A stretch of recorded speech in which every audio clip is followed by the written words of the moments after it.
Hello, this is Heather of Shutterbug 101.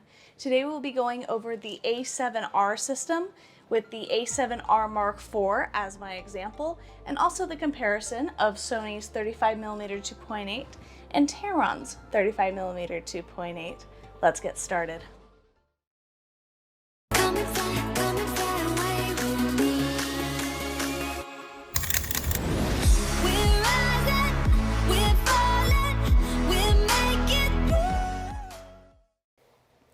The A7R line, which includes the A7R 1 through 4, are the full-frame cameras that are all revolved around resolution. The original A7R has been discontinued as the newest models have much more to offer. The A7R 2 and 3 have 42 megapixels, in-body stabilization, and 399 autofocus points.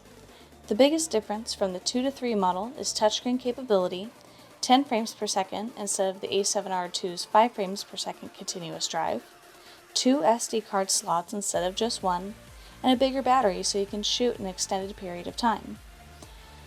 The A7R Mark IV, which made the release this year, has been given even more than the previous models. This 61 megapixel full frame camera with 567 autofocus points is insane. It carried over the touchscreen and continuous drive of the A7R III and the 2 card slots, although this model, both card slots are UHS-2 compatible, which means it can take even faster processing cards, and with those megapixels, you're gonna need it.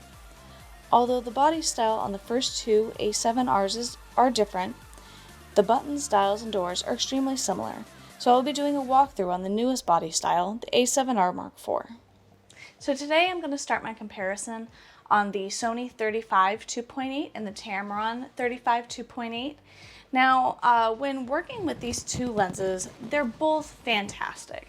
They both have a fast focus. They both have an excellent 2.8 quality. I did find that the focus speed tended to be very, very similar. I didn't see a speed difference in these two.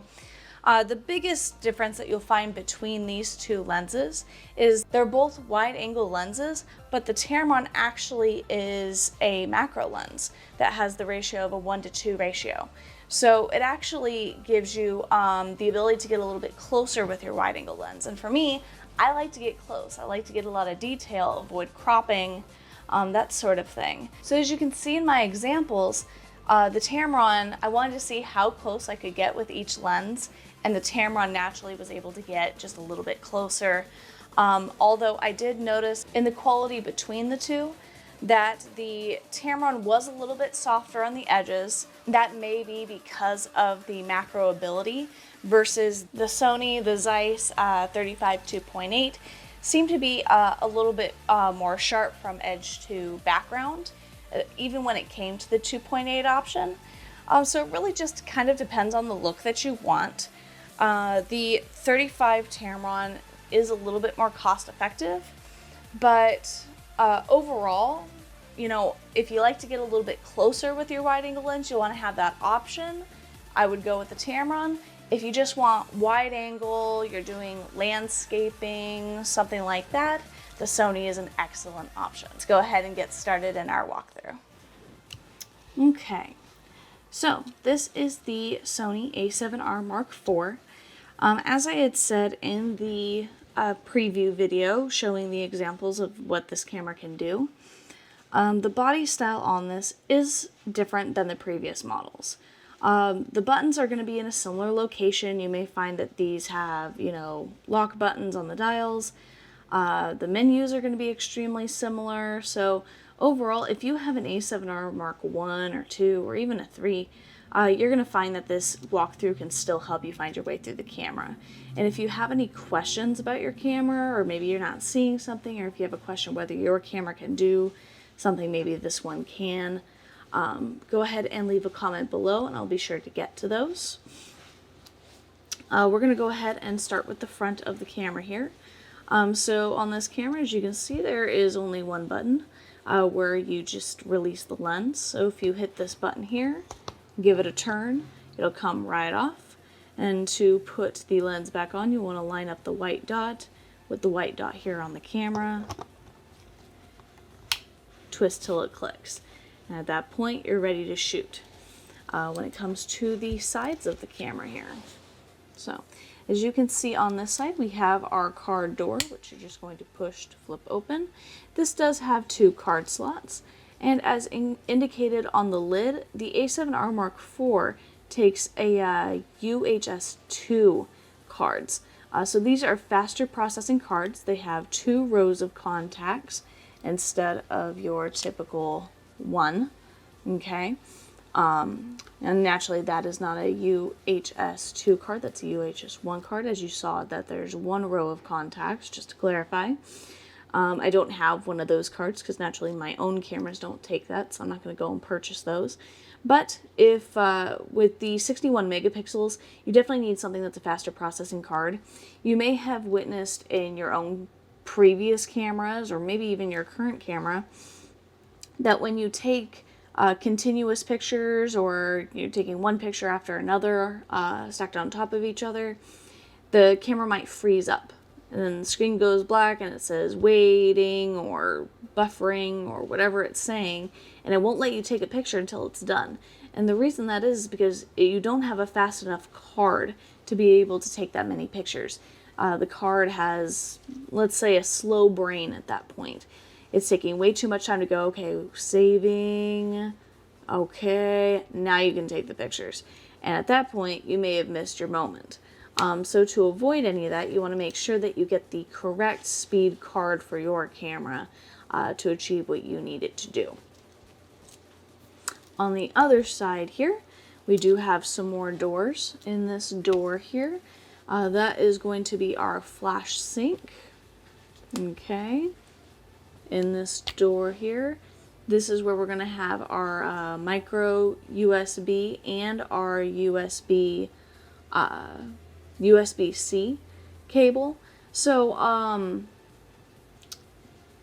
there are some attachments that Sony has made that works through micro USB, which is why they included this one. Otherwise, you're going to charge it with the USB-C cable that does come with the camera.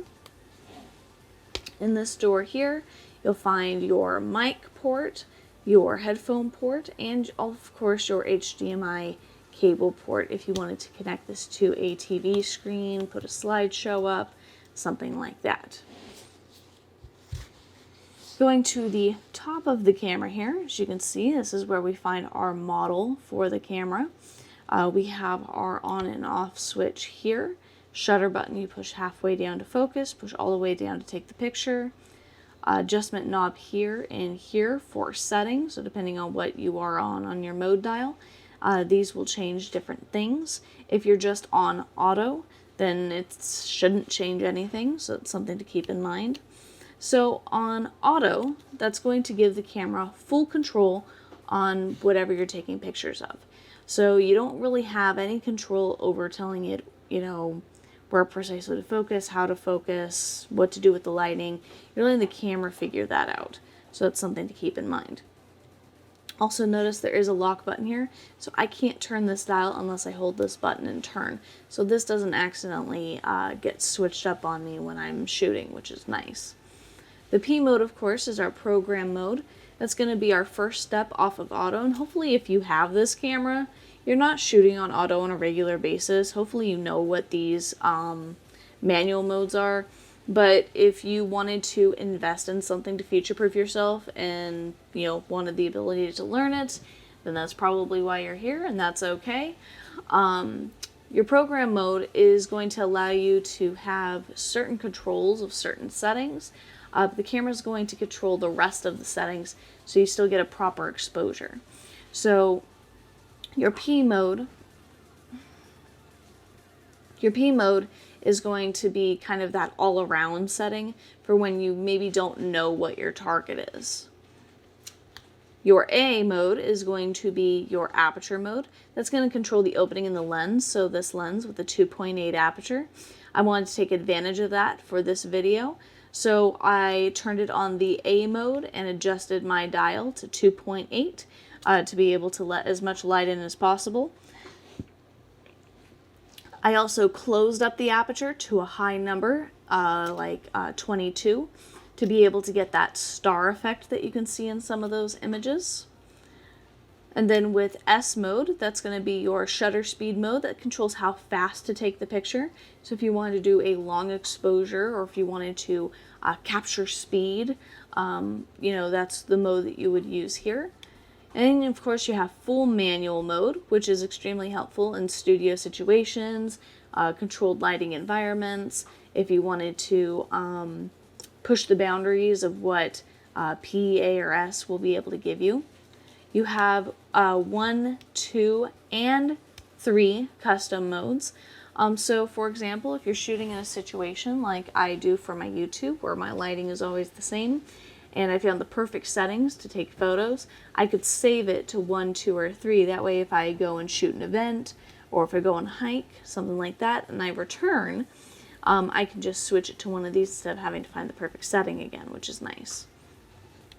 We have the film strip, which is our video mode.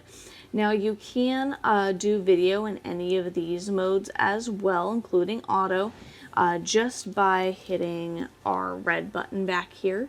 This is going to start recording and stop recording just by hitting the button. But as you can see on our film strip mode, this is actually going to give us our mic levels. It's going to give us more information when it comes to video specifically. If you are doing video, you plan on doing a video, you want to make sure that you turn your dial to the film strip. But say you're in the middle of something, you're like, oh, I have to get a video of this. Don't worry about turning the dial, just press record, because it's better capturing that moment than missing it. Then we have SNQ, which stands for slow and quick. This allows you to be able to get like slow motion video, for example. It gives you more creative control over your video. And then we are right back to auto. And for the rest of the video, we're going to go over everything else with the P mode, because on auto mode, things are very limited to access, because naturally the camera has control, you do not. So we have our C1 and C2 buttons. Now these are custom buttons, which you can program to do whatever you want. At the moment, out of the box, the C1 button is programmed to do white balance, which controls the temperature of the photo. Most of the time, auto white balance is probably what you're going to be in, just because the camera does a fairly good job at determining what the white balance is. And then C2 is going to be your focus area, where it's auto-focusing. So you have your wide area, which is, the entire screen. You have your zone, you have the center, and you have like flexible spot, which you can move around to where you want it to focus, which is kind of nice. And of course, this also has touchscreen as well. So if you wanted to focus over here or there, you would be able to do that. All right, and then our last dial on top here is going to be our exposure dial. So this does have a lock button in case you don't want that to move, which for me, this gets hit on accident all the time. So if you do plus numbers, it's actually going to get brighter. If you do minus numbers, it's actually going to get darker. So it's just a quick way to be able to over or under exposure image, and then you can just lock that in, that way it doesn't move. And then of course we do have a hot shoe on top, which you can put a flash on. Okay, and this does come with a shoe. Now a lot of cameras don't come with this little protective shoe anymore. Sony is pretty much the only one that does that now. So definitely take advantage of that and do not lose it. On the bottom of the camera, you can see we have our universal screw mount for our tripod. We also have our battery door, which is the bigger battery that was carried on into the A7R IV. That way you get a nice extended battery life. It is possible to get a grip for this camera to extend the battery life further, because naturally, mirrorless cameras are not the best in battery life when it comes to sorting that out, just because you get the constant live view to the viewfinder or the screen. But it's, for me, I really enjoy the mirrorless system. Okay, so now going into the back of the camera, starting to get into the fun stuff now. So we have a C3 button here, which continues the C1 and C2 on the top, which is also a shortcut button that is programmable. Out of the box, it looks like it's programmed to focus mode. So if you wanted it to be manual focus, continuous autofocus, automatic autofocus, or single shot, depending on what you want to do. At that point, my autofocus single is going to be where it focuses and locks on a static subject, something that's still not moving. Autofocus continuous is going to be where it's continually autofocusing as the subject moves in the frame. And of course, autofocus auto is going to let the camera determine if the subject is still or moving. Okay.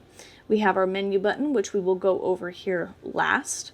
We have our viewfinder here, which just have a sensor here that if brought up to our face, this viewfinder will get turned on, and we take our face away. The screen will come back on there. We've already gone over our video button. Here we have our back button focus, if you wanted to be able to focus through a back button purpose. We have our auto exposure lock here, so if you want to lock in lighting from a specific source, you could do that. Now this camera is very unique because it does have a joystick option, which is really, really nice and easy for people to move their autofocus points around when on the flexible point option. Then we have our function button here, which is going to be our quick menu for this camera. These are all programmable as well, so if there's something on this menu out of the box that you're like, I'll never use that, but I really want this to be on there, you should be able to change that in the menu, so we'll go over that in here in a minute. The first one here is going to be our drive mode, which is going to be, the single square is going to be for one picture when held down. Continuous shooting is that 10 frames per second, and then you have your timer and also bracketing settings in this drive mode as well. The next one, of course, is going to be our focus mode, which was the same as our C3. We have their focus area, which is the same as the C2. Exposure compensation, which is the same as our dial up here. ISO, which we can also get by pushing right on this button here when we're not in the quick menu to quickly access our ISO settings. Metering mode, where it's taking the light from, so you can go multi, which is considering the entire image. Center, which is considering whatever's in the center, and then you have spot, which you can pick a certain spot where you want it to meter from as well. Then of course we have our flash mode, which this does not have a pop-up flash, so the only time your flash mode is ever going to be changed is if you hook a flash up to this camera specifically. White balance, which you can also change with the C1 button currently. Creative style, if you want it to be regular color, vivid color, black and white. I believe that these are only changeable when you're in JPEG. I could be wrong. Steady shot, which is the stabilization, if you wanted that to be on or off. The only time you should really turn that off is if you're on a tripod or a stabilizer, so something to keep in mind. And then you're prioritizing your record media, so which card you want to be able to access or where you want it to record to. So say you were taking pictures and you want it to save specifically to card 1, but videos you want to save to card 2, you want to make sure that you switch those up. And of course on the screen here, this is kind of the simplified layout. If you push up where it says DISP, it'll change the display of what we're seeing here, so it'll give you a level, just settings. Here we'll give you the most information. So currently with the card I have in it, it's telling me that I can do 229 pictures at the settings I have it at, which I am shooting currently in RAW. So naturally it's taking up quite a bit of room. Now notice if I put it over to the film strip here, instead of giving me pictures, it's telling me how much video I can take, which on this card currently is 34 minutes. So of course that tends to change with the mode that you have it on, so keep that in mind. It does display what your current settings are up here. And if you didn't want all of this busyness, you could go back to the simple one where it does just tell you your settings here, and then of course your battery level up at the top when you're taking pictures. So it's really up to you. It's nice to be able to quickly hit your display button to see, you know, what you have left in case you do need to switch your card, but just keep that in mind. So if we put this down button doesn't do anything.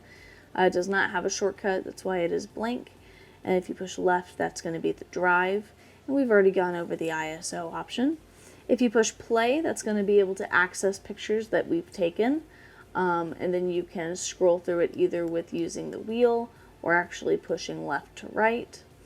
And of course the garbage can is going to be to delete pictures, but notice that there is a C4 by this button, which means in shooting mode, it's going to do just what the C3, C1, and C2 buttons do. It's going to be a shortcut, which at the moment, it controls touch operation, which now it's working. Yay! So you can pinpoint where you want it to focus at, if you wanted to turn that on or off. Right, now we're going to go ahead and get into the menu. So, starting on the first tab and the first page, this first tab here, which is going to be red, it's going to be a camera with the number 1. That's going to revolve around photography settings.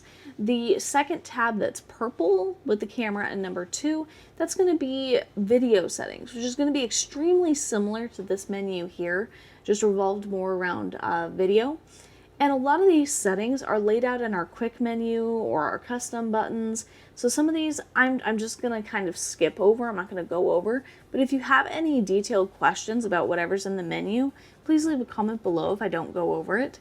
That way I can cover it with you. It's just some of these things, you know, we've either already gone over or it's going to take what this video time limit is to tell you about one setting. So it's probably something that you'll never change. So it's just something to keep in mind. Okay, so what we're seeing on our first page here is our file format. This is where you can choose RAW or JPEG. It's where you can choose RAW or JPEG. I like to shoot in RAW. Now keep in mind, if you do shoot in RAW, you have to have an editing program to be able to edit the RAW file and turn it into a JPEG, or else you won't be able to do anything with it, which is a little disappointing. So just be sure that you're not setting yourself up for disappointment. And if you don't have an editing program like Adobe Lightroom or Elements, do not shoot in RAW. You can make it compressed or uncompressed. You can change the JPEG quality, which I always recommend extra fine and large. Do not ever go smaller than large. Aspect ratio, 3:2 tends to be the most common, or 4:3. APS-C, which is just crop sensor. You can set this to auto, which means you can actually put a crop sensor lens on this camera and it'll automatically do the crop for you, which at 61 megapixels and you're cropping in at 1.5 times, you're still getting an excellent quality image. So, you know, you're welcome to use, for example, the new crop sensor 70 to 350, I think it is. And you're actually going to get much, much farther, and it's going to be a much smaller package. So look into something like that, and it's a fantastic lens. You have long exposure noise reduction, which if you're shooting in RAW, you could probably turn this off. Color space, you want to keep on sRGB. We have our drive mode, which we've gone over. Bracket settings, which is also on our drive mode.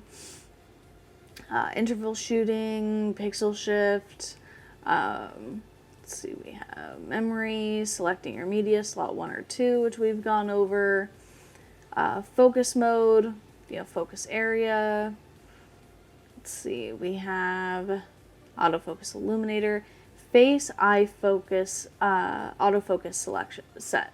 So this camera and the A7R Mark III have the capability of focusing on face and eyes of humans and animals. It's pretty incredible. So if you're a wildlife photographer, that is going to be an amazing feature for you. Or even if you have a pet dog or cat, it's going to be able to target those out and give you a great focus. You have autofocus tracking, aperture drive and autofocus, pre-autofocus. You know, a lot of these you're just not going to touch, and that's fine. We have exposure compensation, which is just our dial up here. If you want to reset it, ISO settings. If you want to set a limit to your auto ISO, you could do that there. exposure steps, which is 0.3. That's typically what you want to keep it on. Again, more flash settings here. You got red eye reduction, wireless flash, if your Sony flash has the ability to shoot off camera. We have our white balance, creative style, which is going to just be that, like, that vivid, that black and white, that sort of thing there. We have, let's see, focus magnifier, which just on autofocus allows it to magnify it a little bit to make sure it's an autofocus. Anti-flicker shooting, which is just, you know, preparing yourself for shooting in fluorescents. Fluorescents are hard to shoot in because they pulse. So when they pulse, it can kind of throw off your pictures, which is, you know, hard to shoot in.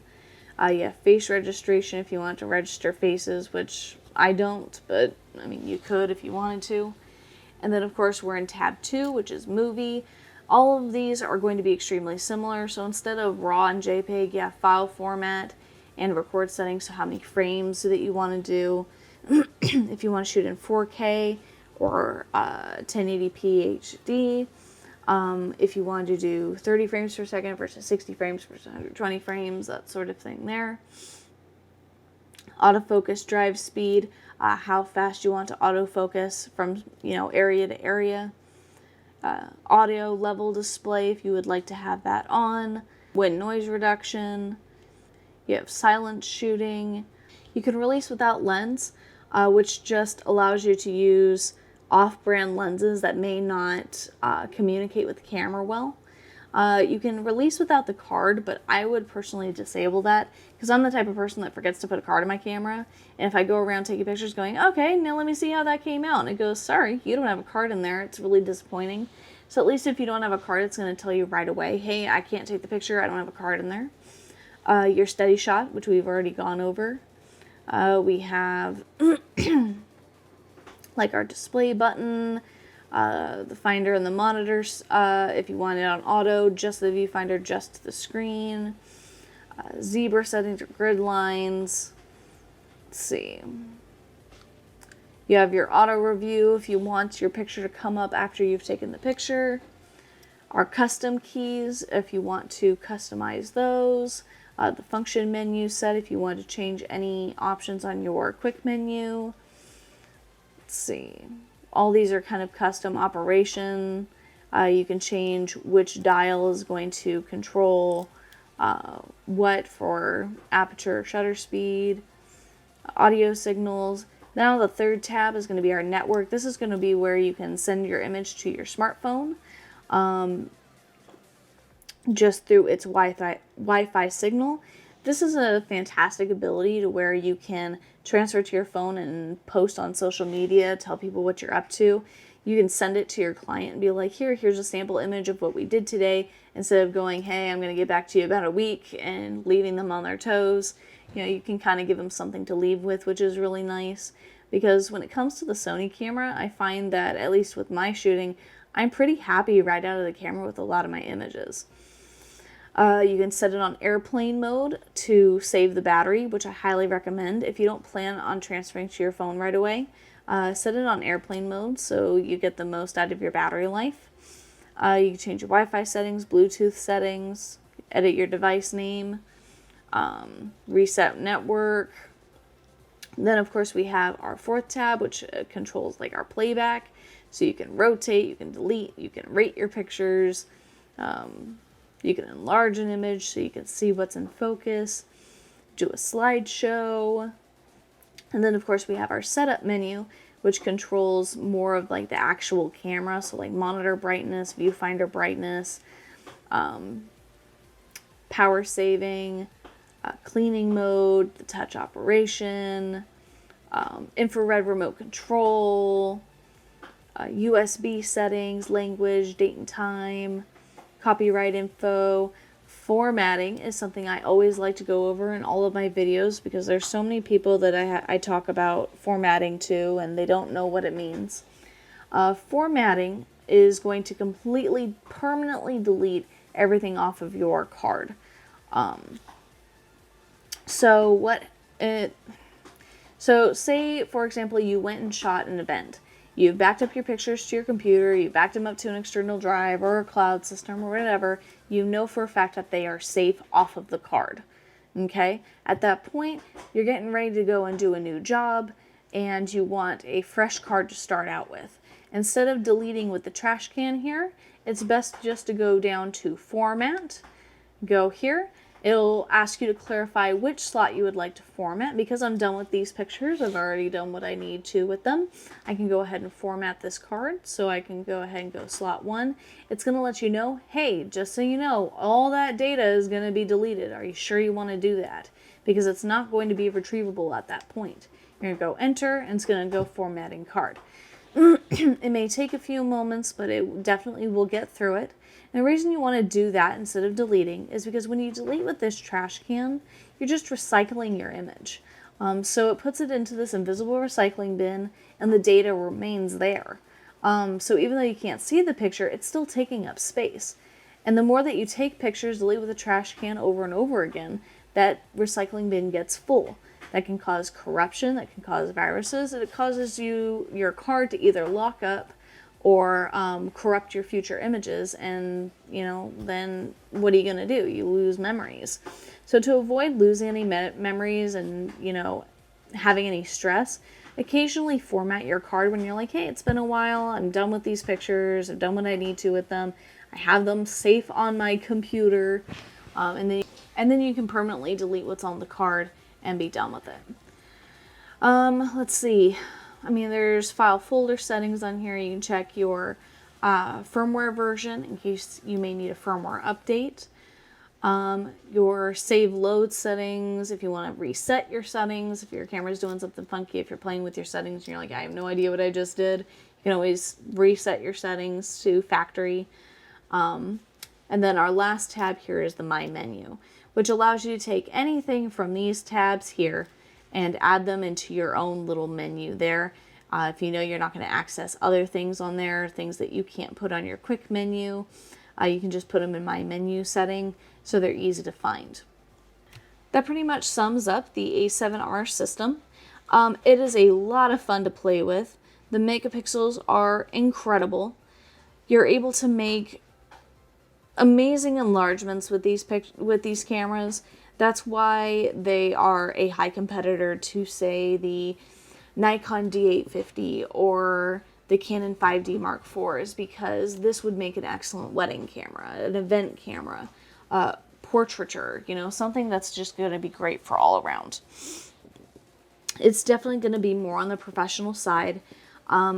If you're someone that's a hobbyist that maybe doesn't take pictures a lot, I don't know if I'd recommend this line. I recommend you go look at my my A7 series line, not the A7R series. That one's going to be more of a hobbyist, thinking of going pro sort of step camera there. I have the A7 II, absolutely love it. But this camera, yeah, this would be like the camera of my dreams because I like doing a lot of wildlife, and just having that ability to crop if I'm just not far enough is really nice. If anybody has any questions, please leave a comment down below. If you have a camera that I haven't gone over yet that you would like me to go over, also leave me a comment down below. And until next time, keep your eye out for inspiration, Shutterbugs. Bye.